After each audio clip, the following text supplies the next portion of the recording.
በ3 ዓመት ጊዜ ውስጥ የወራሽነት ማስረጃ የምስክር ወረቀት ያረጋገጠና የያዘ ማንኛውም ወራሽ በማንኛውም ጊዜ ይርጋ ሳይገድበው የውርስ ክፍፍሉን መጠየቅ ይችላል ብሎ የፌደራል ጠቅላይ ፍርድ ቤት ሰበር ሰሚ ችሎት በተለያዩ መዛግብት ላይ የሰጠው ውሳኔ ተለውጧል።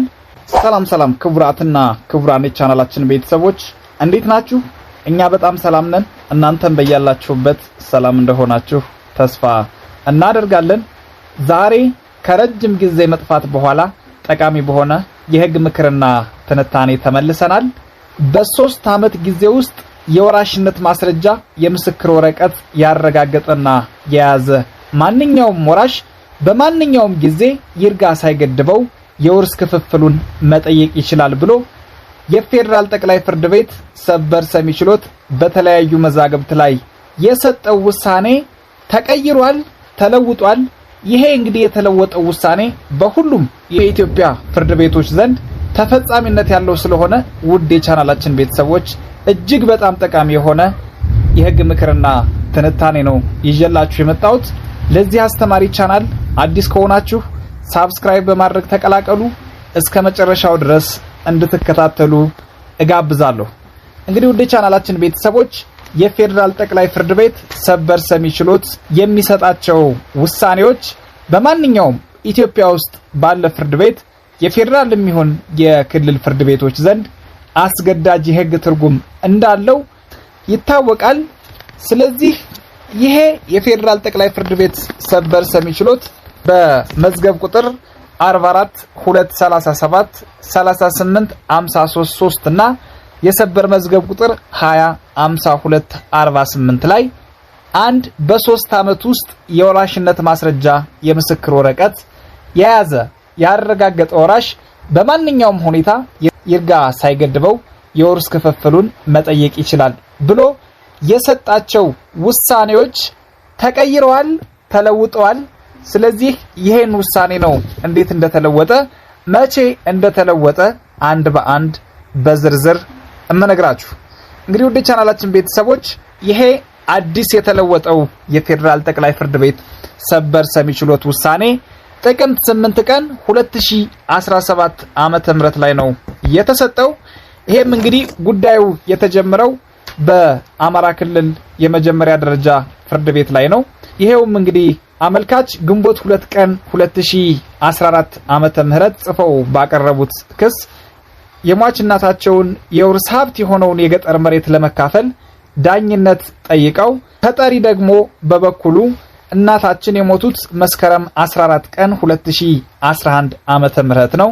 ክሱ እስከ ቀረበበት ጊዜ ድረስ ሲታሰብ 3 ዓመት ከ7 ወር ስለሚሆን ክሱ በፍትሐ ብሔር ህግ ቁጥር 1000 ንዑስ አንቀጽ 1 መሰረት በ3 ዓመት ይርጋ ቀሪ ሊሆን ይገባል የሚል የመጀመሪያ ደረጃ የይርጋ መቃወሚያ አቅርበዋል።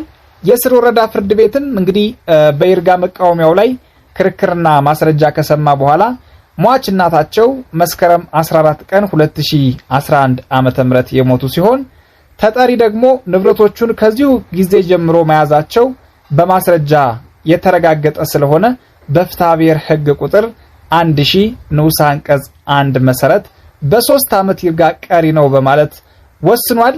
የክልሉ ከፍተኛ ፍርድ ቤትና የክልሉ ሰበር ሰሚ ችሎትም የአመልካቾቹን የይግባኝና የሰበር አቤቱታ ባለመቀበል ሰርዘዋል ማለት ነው።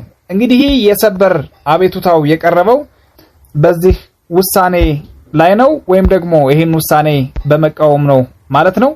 እንግዲህ አመልካች ወላጅ እናታችን የተለዩት መስከረም 14 ቀን 2011 ዓመተ ምህረት ሲሆን አመልካቾች ወራሽነታችን በደላንታ ወረዳ ፍርድ ቤት በ1 ዓመት ጊዜ ውስጥ አረጋግጠናል። ስለዚህ አመልካቾች እናታችን ከሞተችበት ጊዜ ጀምሮ በ3 ወር ጊዜ ውስጥ ወራሽነታችን ያሳወጅን በመሆኑ ወራሽነቱን በ3 ዓመት ጊዜ ውስጥ ያሳወጀ ወራሽ ደግሞ ክስ ሳይመሰርት 3 ዓመት አልፎታል ተብሎ የይርጋ መቃወሚያ ሊነሳበት እንደማይችል የፌደራል ጠቅላይ ፍርድ ቤት ሰበር ሰሚ ችሎት በተለያዩ መዝገቦች ላይ አስገዳጅ የህግ ትርጉም የሰጠበት በመሆኑ የ3 ዓመት ይርጋ ተፈጻሚ የሚሆነው በ3 ዓመት ጊዜ ውስጥ ወራሽነታቸውን ላላረጋገጡ ወራሾች እንጂ በ3 ዓመት ጊዜ ውስጥ ወራሽነታቸውን አረጋግጠው በማንኛውም ጊዜ የውርስ ክፍፍል በጠየቁ ወራሾች ላይ አይደለም በማለት ተከራክረዋል ማለት ነው።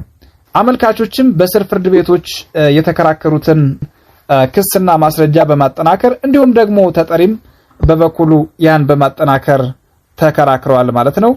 መጨረሻ ላይ እንግዲህ ውድ የቻናላችን ቤተሰቦች ይሄ የሰበር ሰሚ ችሎት የወራሽነት የምስክር ወረቀት መያዝ ወራሽ ተደርጎ ከመገመት ባለፈ የንብረት መብት የማይፈጥር በመሆኑ የውርስ ንብረት ጥያቄ ሲቀርብ የወራሽነት ማስረጃ መያዝ አለመያዝ ምንም አይነት ልዩነት ሳይኖረው በፍትሐብሔር ሕግ ቁጥር 1000 ንዑስ አንቀጽ 1 መሰረት በ3 ዓመት ጊዜ ውስጥ የወራሽነት ጥያቄ ካልቀረበ ክሱ በይርጋ የሚታገድ ስለመሆኑና የሰበር ሰሚ ችሎት በመዝገብ ቁጥር 205248 በመዝገብ ቁጥር 44237 እና በፌደራል የሰበር መዝገብ ቁጥር 38533 የተሰጡት ውሳኔዎች የወራሽነት የምስክር ወረቀት የያዘ ሰው በማንኛውም ጊዜ የውርስ ንብረት ጥያቄ ማንሳት ይችላል በማለት የሰጣቸው ትርጉሞች በሰበር መዝገብ ቁጥር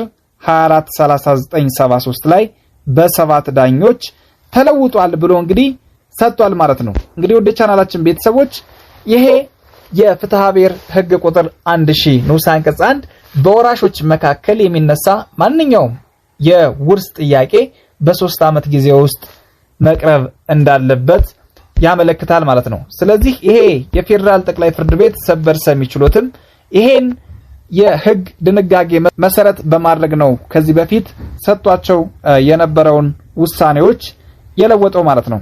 ስለዚህ አመልካቾች የወራሽነት የምስክር ወረቀት ያወጡ ቢሆንም የውርስ ሀብቱን በመያዝ አልተጠቀሙበትም። ስላልተጠቀሙበት የውርስ ሀብቱ ከተጠሪ ከተያዘ 3 ዓመት ያለፈው ስለሆነ የቀረበው የውርስ ንብረት ክፍፍል ክስ በፍትሐብሔር ሕግ ቁጥር 1000 ንዑስ አንቀጽ 1 መሰረት በ3 ዓመት ጊዜ ገደብ በይርጋ ቀሪ ሊሆን ይገባል። እንደዚህ ተብሎ በስር ፍርድ ቤቶች መወሰኑ ምንም አይነት መሰረታዊ የሆነ የሕግ ስህተት የለበትም በማለት ውሳኔ ሰጥቷል።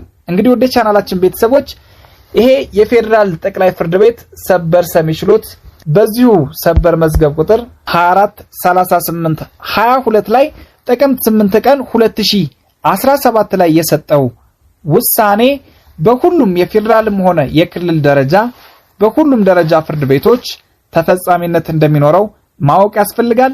ስለዚህ ማንኛውም የውርስ ጥያቄ ያለበት ሰው በዚህ ጊዜ ውስጥ ካልጠየቀ የወራሽነት መብቱ በ3 ዓመት ይርጋ እንደሚታገድ አውቆ በቶሎ ፍርድ ቤት ሄዶ መብቱን ሊያስከብር ይገባል ማለት ነው። ይሄን ማወቅ ያስፈልጋል። እንግዲህ ወደ ቻናላችን ቤተሰቦች ለዛሬ የነበረን የሕግ ምክርና ትንታኔ ይሄን ይመስላል።